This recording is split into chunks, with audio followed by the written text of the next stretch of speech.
November 17, 2019, the first case of COVID-19 was discovered. The biggest.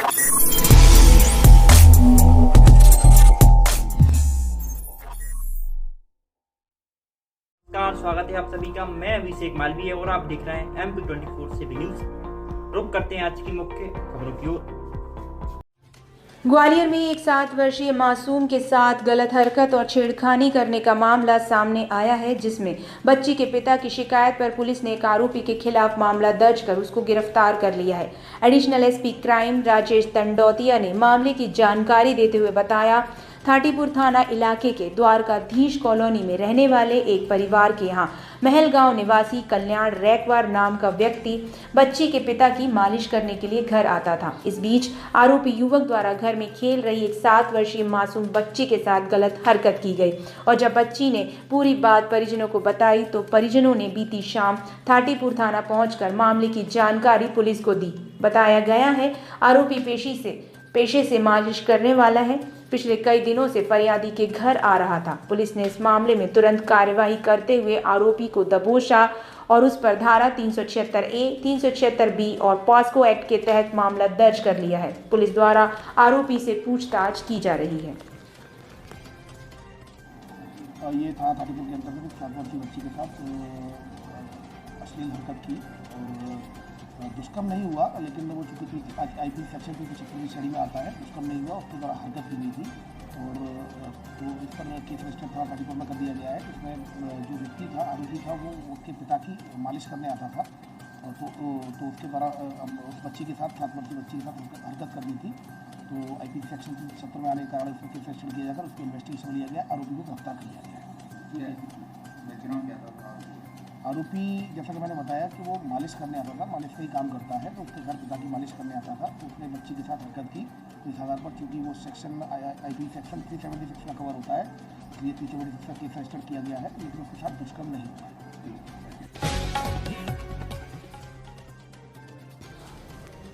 Gwalior के महाराजपुर थाना इलाके के डीडी नगर में 17 जून 2022 को नवविवाहिता द्वारा आत्महत्या किए जाने के मामले में पुलिस ने उसके पति, ससुर, जेठ और जेठानी पर दहेज हत्या का मामला दर्ज करते हुए आरोपियों की तलाश शुरू कर दी है।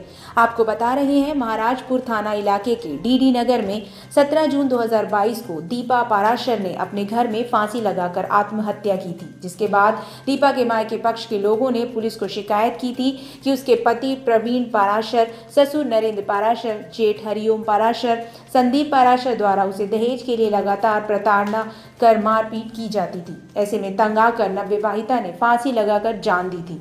पुलिस ने इस मामले में मर्ग कायम कर विवेचना शुरू की थी और जांच के बाद दीपा के पति सहित अन्य 4 ससुराल जनों पर दहेज हत्या का मामला दर्ज करते हुए आरोपियों की तलाश शुरू कर दी है।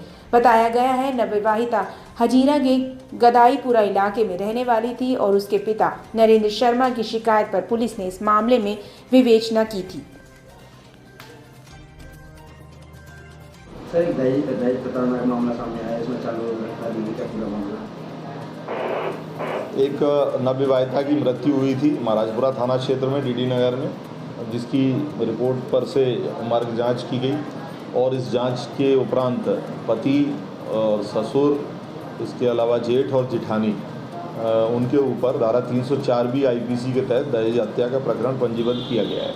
सर, अभी कोई गिरफ्तारी? उसमें कल ही FIR हुई है और इन्वेस्टिगेशन के बाद गिरफ्तारी की जाएगी।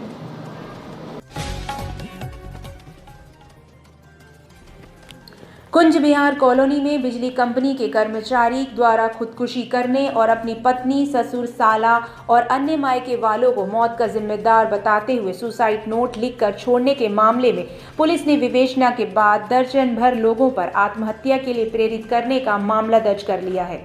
आपको बता दें कि भिंड रोड स्थित कुंज बिहार कॉलोनी फेज 2 का रहने वाला राहुल पुत्र स्वर्गीय भूरेलाल शर्मा बिजली कंपनी में कर्मचारी था। उसकी शादी 29 अप्रैल 2018 को अंबाह निवासी शिवानी पुत्री सुधाकर दंडौतिया से हुई थी। कुंज बिहार कॉलोनी स्थित मकान आधा शिवानी और आधा राहुल के नाम था, लेकिन 10 रोज पूर्व राहुल ने खुदकुशी कर ली। मरने से पहले उसने सुसाइड नोट लिखा, जिसमें पत्नी और उसके मायके वालों को जिम्मेदार बताया। राहुल ने सुसाइड नोट में लिखा कि शादी के कुछ समय बाद ही उसकी पत्नी पूरा मकान उसके नाम करने के लिए दबाव बना रही थी। मकान में उसकी मां और भाई भी रहते थे। जब उसने पूरा मकान नाम करने से इनकार कर दिया तो वह छत से कूद गई। उसने पुलिस को बयान दिया कि उसे धक्का दिया गया है। इस मामले में उस पर और उसके भाई पर एफआईआर हुई। एफआईआर होने की वजह से जेल जाना पड़ा। फिर जब 4 माह बाद जेल से छूटे तो उसने मकान नाम करने के लिए कहा। इसके बाद राजीनामा किया। अब आधा मकान नाम करा लिया तो फिर से पूरा मकान नाम कराने के लिए कहने लगी। सुसाइड नोट में उसने लिखा था कि वह और उसके मायके वाले फिर से जेल भेजने की धमकी देने लगे थे। वह रोज रोज की प्रताड़ना से तंग आकर आत्महत्या कर रहा है, जिसके बाद पुलिस ने इस मामले की विवेचना कर दर्जन भर ससुरालियों पर मामला दर्ज कर लिया है और आरोपियों की तलाश शुरू कर दी है। थाना गोले के मंदिर के तहत कल 306 की आईपीसी सेक्शन के तहत केस रजिस्टर किया गया है। इसमें मर्ग जांच के बाद ही ये केस रजिस्टर किया गया है, जिसमें कि 12 आरोपियों के खिलाफ ये सेक्शन लगाया गया है। इसमें लगभग 10 दिन पहले एक लड़के ने सुसाइड किया था पॉइजन खा के, और उसके द्वारा एक जो नोट लिख के गया था सुसाइडल नोट, और उसके आधार पर ये कायमी की गई है। इसमें जो हिस्ट्री है वो इस प्रकार की है कि 2 साल पहले 2018 में इसकी शादी हुई थी। उसके बाद फिर शुरू से ही वो पत्नी से परेशान रहता था, और पत्नी ने एक बार मकान को अपने नाम कराने को लेकर के उसने दबाव बनाया था, जिस पर से कि फिर पत्नी ने ऊपर छत से कूद कर और 307 सेक्शन के तहत आईपीसी सेक्शन के तहत केस रजिस्टर्ड इनके परिवार वालों के खिलाफ करा दिया था। फिर उसमें राजीनामा हुआ इनका, और राजीनामा इस बात पर हुआ कि मकान का आधा भाग वो उसके नाम कर देंगे। फिर इसके बाद फिर वो राजीनामा होने के बाद फिर लोगों की जमानत हो गई और केस लगभग फाइल हो गया। और फिर उसके बाद अभी दोबारा उस मकान पर पूरा मकान को नाम करने के लिए दबाव बनाया जाने लगा। तो इस आधार पर इससे परेशान होकर प्रताड़ित होकर उसके द्वारा ये पॉइजन खा लिया गया। तो फिलहाल सुसाइड नोट की भी जांच की जा रही है। इस आधार पर सेक्शन 306 के तहत थाना गोले के मंदिर में 12 लोगों के खिलाफ केस रजिस्टर कर लिया गया है। इसमें इन्वेस्टिगेशन में आए हुए साक्ष्यों के आधार पर नैतिक कार्रवाई सुनिश्चित की जाएगी। सुसाइड नोट में बच्चे से भी माफी मांगी। हाँ, इस तरह चूँकि ये इन्वेस्टिगेशन का विषय पार्ट है और गोपनीय है, तो इसको एलोबरेट नहीं किया जा सकता, लेकिन इस तरह की बात जो सामने आई है और उसमें जो भी इन्वेस्टिगेशन में आएगा उसके आधार पर कार्रवाई सुनिश्चित की जाएगी। ग्वालियर पुलिस द्वारा जुआरियों और सटोरियों के खिलाफ चलाए जा रहे अभियान के तहत बीती देर रात शहर के महाराजपुरा थाना पुलिस ने जुए के एक अड्डे पर देर रात छापामार कार्यवाही कर 8 आरोपियों को जुआ खेलते हुए रंगे हाथों दबोचा है।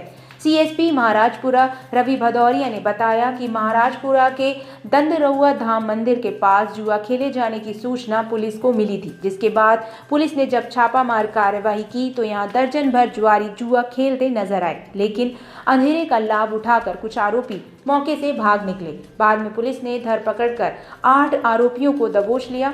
पुलिस ने इनके कब्जे से करीबन 26,000 नकदी और ताशपत्ती बरामद कर सभी आरोपियों पर जुआ एक्ट के तहत मामला दर्ज कर लिया है। महाराजपुरा में कुछ जुआरियों पर कार्रवाई की गई, क्या पूरा मामला?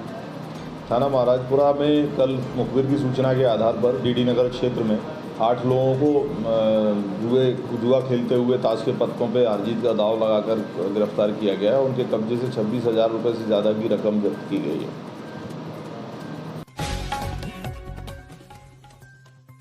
ग्वालियर के इंदरगंज थाना इलाके में करेंसी एक्सचेंज के लिए एक शॉप पर पहुंचे 2 शातिर चोरों ने दुकान संचालक को बातों में उलझाकर विदेशी करेंसी से भरा एक बॉक्स पार कर दिया। बाद में जब दुकानदार को चोरी की इस घटना का पता लगा तो उसने दुकान में लगे सीसीटीवी कैमरे चेक किए तो चोरों द्वारा की गई वारदात कैमरे में नजर आई। इसके बाद इंदरगंज थाना पहुंचकर फरियादी ने शिकायत दर्ज कराई है।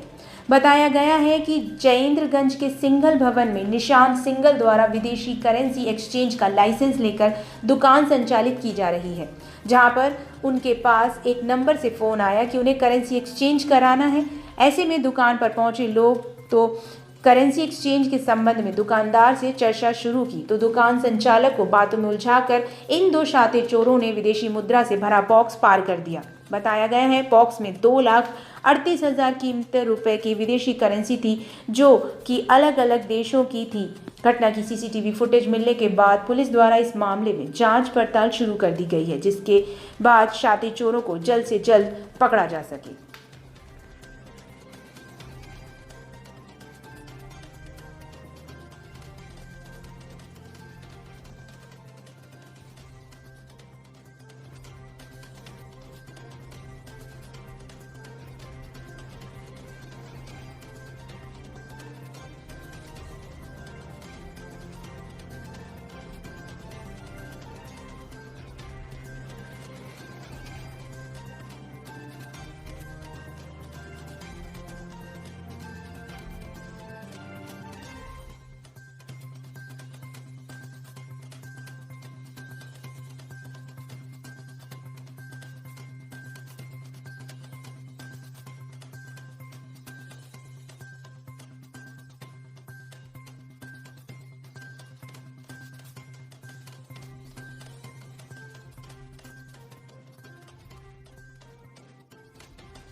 ये दुकान से विदेशी करेंसी चोरी हुई, क्या पूरा मामला? ये पिछले रविवार को यहाँ पर एक संघल भवन है राजपूत बोर्डिंग के सामने इंद्रगंज के, वहाँ पर शॉप है और शॉप में विदेशी करेंसी एक्सचेंज करने को इनके पास में लाइसेंस है। इनके पास एक फ़ोन आया कि लोग करेंसी चेंज कराती हैं, तो उन्होंने बताया कि सोमवार को आप आइएगा। सोमवार को 2 व्यक्ति उनकी दुकान पर पहुँचे और दुकान पर उनको बातचीत में उलझा कर एक व्यक्ति धीरे से उनके दुकान में घुस आया और बातों में मतलब उलझा कर जो करेंसी भरा जो पैकेट रखा हुआ था वो पैकेट ले गया। तो लगभग 3-4 देशों की इसमें करेंसी थी और उनकी लगभग 2,38,000 रुपये लगभग कीमत उस करेंसी थी। इस पर से रिपोर्ट लिखाई गई है, प्रथम विवेचना में लिया गया।